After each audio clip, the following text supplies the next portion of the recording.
ಸಕಾಲ ಸೇವೆಗಳನ್ನ ವಿಧೇಯಕವನ್ನು ಅಂಗೀಕರಿಸಬೇಕೆಂದು ಕೋರುತ್ತೇನೆ.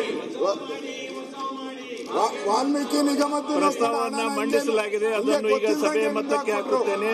ವಾಲ್ಮೀಕಿ 2026 ಸಾಲಿನ ಕರ್ನಾಟಕ ಸಕಾಲ ಸೇವೆಗಳ ತಿದ್ದುಪಡಿ ವಿಧೇಯಕವನ್ನು ಈ ಸಭೆಯು ಅಂಗೀಕರಿಸಬೇಕು. ಪ್ರಸ್ತಾವದ ಪರವಾಗಿರೋರು ಹೌದು ಎಂದು ಸೂಚಿಸಬೇಕು. ಪ್ರಸ್ತಾವದ ವಿರೋಧವಾಗಿರೋರು ಇಲ್ಲ ಎಂದು ಸೂಚಿಸಬೇಕು. ಪ್ರಸ್ತಾವವು ಹೌದು ಎನ್ನುವರ ಪರವಾಗಿದೆ ಎಂದು ಭಾವಿಸುತ್ತೇನೆ. ಪ್ರಸ್ತಾವ ಹೌದು ಎನ್ನುವರ ಪರವಾಗಿದೆ. ಪ್ರಸ್ತಾವವು ಅಂಗೀಕರಿಸಲ್ಪಟ್ಟಿದೆ ಮತ್ತು ವಿಧೇಯಕಕ್ಕೆ ಅನುಮೋದನೆ ದೊರಕಿದೆ. ಇದು ಒಳ್ಳೆಯದಲ್ಲ. ಪೂರಕ ಅಂದಾಜು ನಡೀಬೇಕಾಗಿತ್ತು. ಒಂದು ಪ್ರಕಟಣೆ 24/8/2026 ಬಿಜೆಪಿ ಪಕ್ಷ ವತಿಯಿಂದ ಸಚಿವರಾದಂತಹ ಶ್ರೀ ನಾಗೇಂದ್ರ ಅವರ ರಾಜೀನಾಮೆ ನೀಡುವಂತೆ ಒತ್ತಾಯಿಸಿ ಪ್ರತಿಭಟನೆಯನ್ನ ವಿಕಾಸಸೌಧ ಗೇಟ್ ನಂಬರ್ 3 ಮುಂಭಾಗದಲ್ಲಿ ವಿಧಾನಸಭಾ ಸದಸ್ಯರಾದಂತಹ ಶ್ರೀ ವಿಜೇಂದ್ರ ಅವರು, ಶಾಸಕರು ಶಿಕಾರಿಪುರ್ ಶ್ರೀ ಆರ್ ಅಶೋಕ್, ಮಾನ್ಯ ವಿರೋಧ ಪಕ್ಷದ ನಾಯಕರು ಶ್ರೀ ಸಿ.ಕೆ. ರಾಮಮೂರ್ತಿ, ಶಾಸಕರು ಜಯನಗರ್ ಅವರನ್ನು ಮುಂಜಾಗ್ರತಾ ಕ್ರಮವಾಗಿ ಬೆಳಗ್ಗೆ ಸುಮಾರು 10-15 ಗಂಟೆಗೆ ವಶಕ್ಕೆ ಪಡೆದು ಸದರಿ ಅವರನ್ನ ವಿಕಾಸಸೌಧ ಗೇಟ್ ನಂಬರ್ 3ರಿಂದ ಹೈಗ್ರೌಂಡ್ ಪೊಲೀಸ್ ಠಾಣೆಗೆ ಕರ್ಕೊಂಡು ಹೋಗಿ ನಂತರ ಬೆಳಗ್ಗೆ ಸುಮಾರು 11-5 ಗಂಟೆಗೆ ಬಿಡುಗಡೆ ಮಾಡಲಾಗಿದೆ ಎಂದು ಪೊಲೀಸ್ ಇನ್ಸ್ಪೆಕ್ಟರ್ ವಿಧಾನಸೌಧ ಪೊಲೀಸ್ ಠಾಣೆ ಬೆಂಗಳೂರು ಇವರು ತಿಳಿಸಿರುತ್ತಾರೆ ಎಂದು ಈ ಮೂಲಕ ಎಲ್ಲ ಮಾನ್ಯ ಸದಸ್ಯರಿಗೆ ತಿಳಿಸಲಾಗಿದೆ. ಪ್ರಸ್ತುತ ಅಧಿವೇಶನದಲ್ಲಿ ಕೆಳಕಂಡ ಮಾನ್ಯ ಸದಸ್ಯರುಗಳು ಅವರ ಹೆಸರು ಮುಂದೆ ಸೂಚಿಸಿರುವ ದಿನಾಂಕ, ಅವಧಿ ಮತ್ತು ಗೈರು ಹಾಜರಾಗಲು ಅನುಮತಿ ನೀಡುವಂತೆ ಕೋರುತ್ತಾರೆ. ಶ್ರೀ ವಿಠಲ್ ಸೋಮಣ್ಣ ಅಲ್ಗೇರಿ ದಿನಾಂಕ 24/8/2026 ಮತ್ತು 25/8/2026 ಮತ್ತು ಭೀಮಣ್ಣ ಟಿ ನಾಯ್ಕ್ ದಿನಾಂಕ 26/8 ಸದರಿ ಸದಸ್ಯರುಗಳು ಅಧಿವೇಶನಕ್ಕೆ ಗೈರು ಹಾಜರಾಗಲು ಕರ್ನಾಟಕ ವಿಧಾನಸಭೆಯ ಕಾರ್ಯವಿಧಾನ ಮತ್ತು ನಡವಳಿಕೆಯ ನಿಯಮ 2203 ಮೇರೆಗೆ ಸದನದ ಸಹಮತಿ ಇದೆ ಎಂದು ಭಾವಿಸಿ ಅನುಮತಿ ನೀಡುತ್ತೇನೆ.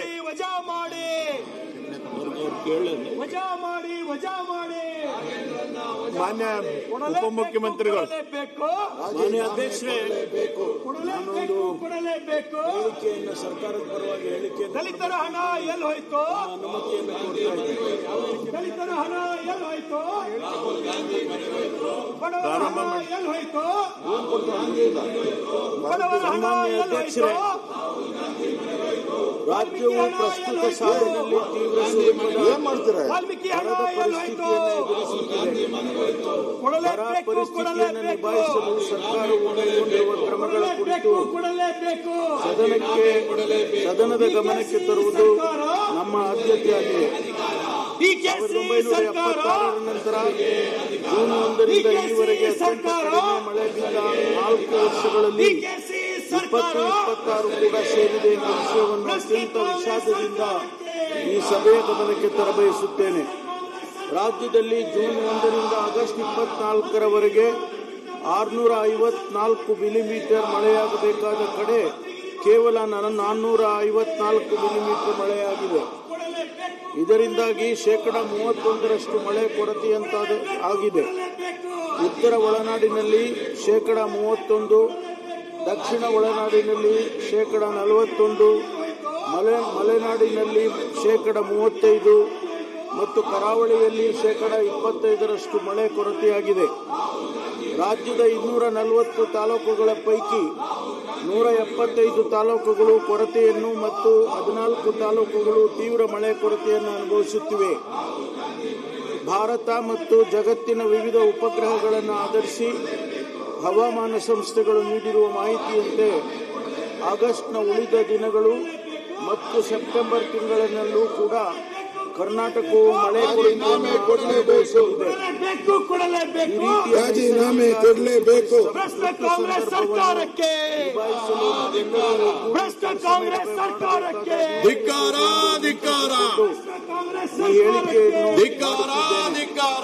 ಹೇಳಿಕೆ ಮಾಡಲು ಅನುಮತಿ ನೀಡಬೇಕು. ಆಗಸ್ಟ್ 15 ಅಂಶಗಳಂತೆ ರಾಜ್ಯದಲ್ಲಿ ಭ್ರಷ್ಟರಿಗೆ ಅಧಿಕಾರ. 70% ಬಿತ್ತನೆಯಾಗಿದೆ. ಜೈ 84.10 ಲಕ್ಷ ಪ್ರದೇಶದಲ್ಲಿ ಬಿತ್ತನೆ ರಾಜೀನಾಮೆ ಕೊಡಲೇಬೇಕು. ಆದರೆ ಕೇವಲ 60 ಲಕ್ಷ ಹೆಕ್ಟೇರ್ ಪ್ರದೇಶ ರಾಜೀನಾಮೆ ಕೊಡಲೇಬೇಕು. ತೋಟಗಾರಿಕೆ ರಾಜೀನಾಮೆ ಕೊಡಲೇಬೇಕು. 4.36 ಲಕ್ಷ ಹೆಕ್ಟೇರ್ಗಳ ಪೈಕಿ ಕೇವಲ 2.45 ಲಕ್ಷ ಹೆಕ್ಟೇರ್ಗಳಲ್ಲಿ ಮಾತ್ರ ಬಿತ್ತನೆಯಾಗಿದೆ. ಬಿತ್ತನೆಯಾದ ಬೆಳೆಗಳಿಗೆ ಕೂಡ ಮಳೆ ಸಾಲದೆ ನಿರೀಕ್ಷಿತ ಬೆಳವಣಿಗೆ ಮಳೆಯ ಕೊರತೆಯ ನಡುವೆ ಅಲ್ಪಾವಧಿ ತಳಿಗಳನ್ನು ಬೆಳೆಯುವಂತೆ ತಿಳುವಳಿಕೆ ನೀಡಿ ರೈತರಿಗೆ ಬಿತ್ತನೆ ವಿತರಿಸಲಾಗಿದೆ.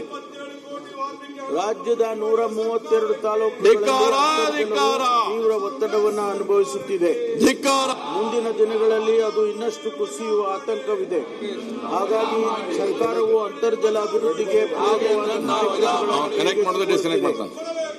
ರಾಜೀನಾಮೆ ಕೊಡಲೇಬೇಕು. ಗಂಭೀರತೆಯನ್ನು ಅರಿತುಕೊಂಡು ರಾಜೀನಾಮೆ ಕೊಡಲೇಬೇಕು. ರಕ್ಷಣೆಗೆ ಆದ್ಯತೆ ನೀಡಬೇಕೆಂದು ವಿನಂತಿಸಿ ರಾಜೀನಾಮೆ ಕೊಡಲೇಬೇಕು. ಕಳೆದ ಕೆಲವು ದಿನಗಳ ಹಿಂದೆ ಸ್ವಲ್ಪ ಮಳೆ ಬಂದ ಕಾರಣ ರಾಜ್ಯದ ಅಣೆಕಟ್ಟುಗಳಲ್ಲಿ ಒಂದಿಷ್ಟು ನೀರು ಕಳೆದ ವರ್ಷ ಇದೇ ಅವಧಿಯಲ್ಲಿ 790 ನೀರು ಸಂಗ್ರಹವಾಗಿತ್ತು.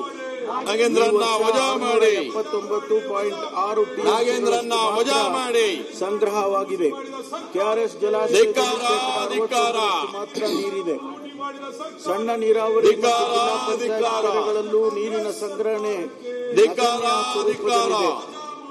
ರಾಜ್ಯದ 750 149 ನಾಗೇಂದ್ರನ್ನ ವಜಾ ಮಾಡಿ ಮೂಲಕ ಕುಡಿಯುವ ನೀರು ಸರಬರಾಜು ರಾಜೀನಾಮೆ ಕೊಡಲೇಬೇಕು. 714 ಖಾಸಗಿ ರಾಜೀನಾಮೆ ಕೊಡಲೇಬೇಕು. ಬಾಡಿಗೆ ಪಡೆದುಕೊಳ್ಳಲಾಗಿದೆ.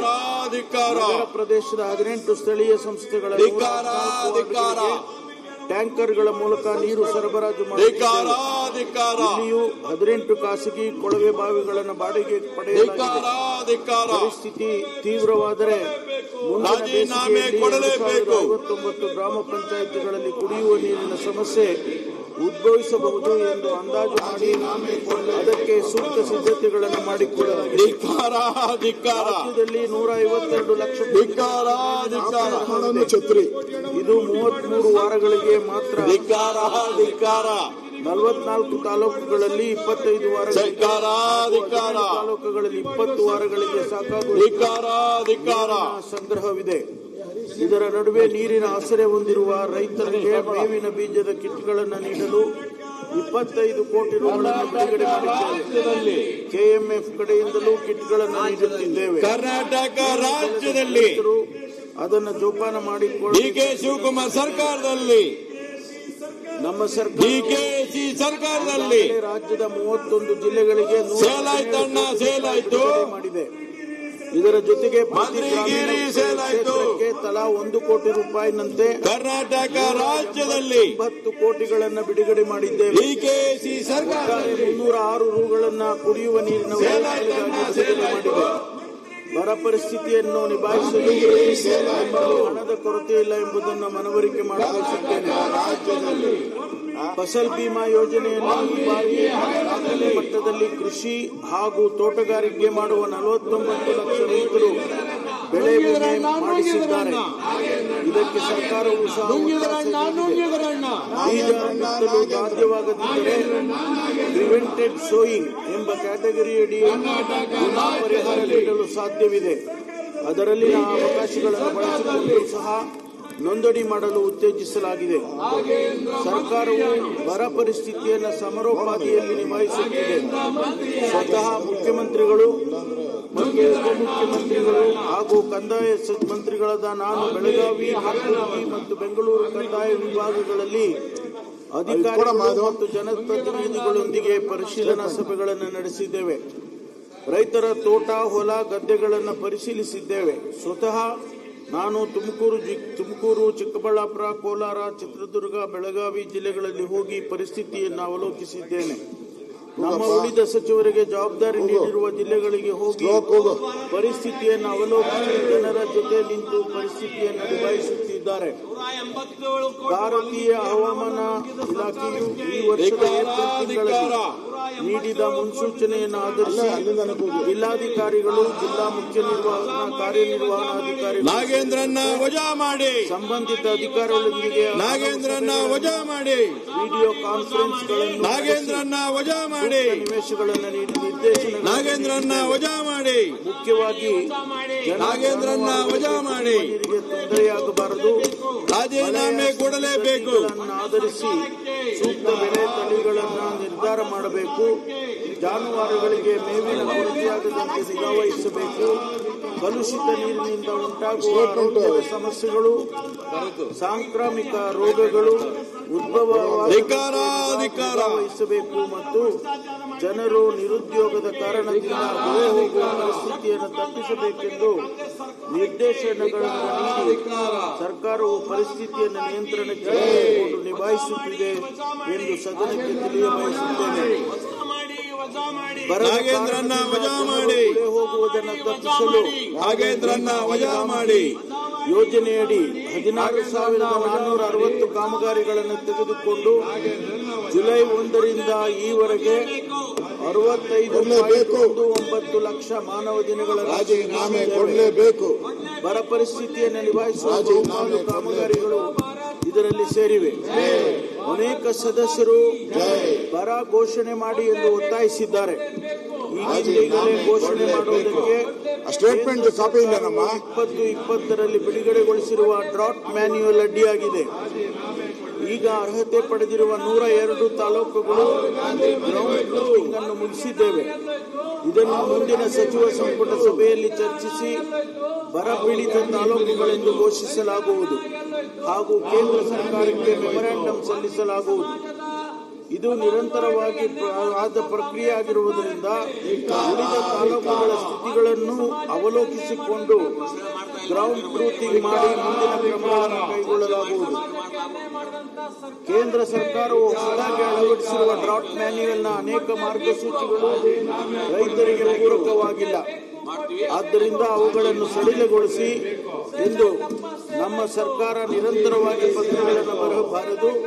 ದೆಹಲಿಗೂ ಹೋಗಿ ಪ್ರಧಾನಮಂತ್ರಿಗಳಾಗಿ ಕೇಂದ್ರ ಸರ್ಕಾರದ ಸಂಬಂಧಿತ ಸಚಿವರುಗಳನ್ನು ಮುಖ್ಯಮಂತ್ರಿಗಳು ಭೇಟಿ ಮಾಡಿ ಒತ್ತಾಯಿಸುತ್ತಾರೆ. ಕಳೆದ 2 ತಿಂಗಳಲ್ಲಿ ನಾನು ಮತ್ತು ನಮ್ಮ ಮುಖ್ಯಮಂತ್ರಿಗಳು ಸೇರಿ 2 ಪತ್ರಗಳನ್ನು ಬರೆದಿದ್ದೇವೆ. ಈ ವಿಚಾರದಲ್ಲಿ ಸರ್ಕಾರದ ನೆರವಿಗೆ ಬರಬೇಕೆಂದು ವಿರೋಧ ಪಕ್ಷದ ಸದಸ್ಯರಲ್ಲಿಯೂ ಕೂಡ ನಾವು ಮನವಿಯನ್ನು ಮಾಡುತ್ತೇವೆ. ಮಾನ್ಯ ಅಧ್ಯಕ್ಷರೇ, ಪೆಸಿಫಿಕ್ ಸಾಗರದ ನೀರಿನ ಉಷ್ಣಾಂಶದ ಆಧಾರದ ಮೇಲೆ ಜಗತ್ತಿನ ಮಳೆ ಬೆಳೆಗಳು ನಿರ್ಧಾರವಾಗುತ್ತಿವೆ. ಈಗಿನ ಪರಿಸ್ಥಿತಿಯನ್ನು ಗಮನಿಸಿದರೆ ಸುಮಾರು 150 ವರ್ಷಗಳ ನಂತರ ಜಾಗತಿಕ ಸರಾಸರಿ ಉಷ್ಣಾಂಶವು ಸುಮಾರು 2ರಿಂದ 3 ದಿನಗಳಿಗಿಂತ ಹೆಚ್ಚಾಗಬಹುದು ಎಂದು ಅಂದಾಜಿಸಲಾಗಿದೆ. ಇದನ್ನು ನಾವು ಸೂಪರ್ ಎಲ್ ನೀನೋ ಎಂದು ವ್ಯಾಖ್ಯಾನಿಸಲಾಗುತ್ತಿದೆ. ಹಾಗಾಗಿ ಮಳೆ ಮಾರುತಗಳು ದುರ್ಬಲವಾಗಿ ಬರಗಾಲದ ಪರಿಸ್ಥಿತಿ ಉದ್ಭವಿಸುತ್ತಿದೆ. ಮುಂದಿನ ದಿನಗಳು ಇನ್ನಷ್ಟು ಕಠಿಣವಾಗಬಹುದು ಎಂಬ ಅರಿವು ಸರ್ಕಾರಕ್ಕೆ ಇದೆ. ದೇಶದ ಅನೇಕ ರಾಜ್ಯಗಳು ಇಂದು ಬರ ಪರಿಸ್ಥಿತಿಯನ್ನು ಎದುರಿಸುತ್ತಿವೆ. ಇದು ಅನಿವಾರ್ಯವಾದ ನೈಸರ್ಗಿಕ ವಿದ್ಯಮಾನ. ಇದನ್ನು ಎಲ್ಲರೂ ಸೇರಿ ನಿಭಾಯಿಸಬೇಕಾಗಿದೆ. ಅದರ ಹೊರತಾಗಿ ಅನ್ಯ ಆಯ್ಕೆಗಳು ಇಲ್ಲ. ಕರ್ನಾಟಕ ರಾಜ್ಯದಲ್ಲಿ ನಮ್ಮ ಸರ್ಕಾರವು ಬರವನ್ನು ಗಂಭೀರವಾಗಿ ಪರಿಗಣಿಸಿದೆ. ಜಾನುವಾರುಗಳಿಗೆ ಯಾವುದೇ ಸಮಸ್ಯೆ ಆಗದ ಹಾಗೆ ನಿರ್ವಹಿಸಲು ಎಲ್ಲಾ ರೀತಿಯ ಸಿದ್ಧತೆಗಳನ್ನು ಮಾಡಿಕೊಂಡಿದೆ ಎಂಬುದನ್ನು ಈ ಸದನದ ಗಮನಕ್ಕೆ ಸರ್ಕಾರವು ತರಬಯಸುತ್ತದೆ. ಇದಕ್ಕೆ ನಿಮ್ಮೆಲ್ಲರ ಸಹಕಾರವಿರಲಿ ಎಂದು ಸರ್ಕಾರದ ಪರವಾಗಿ ತಮ್ಮೆಲ್ಲರನ್ನು ವಿನಂತಿಸುತ್ತೇನೆ.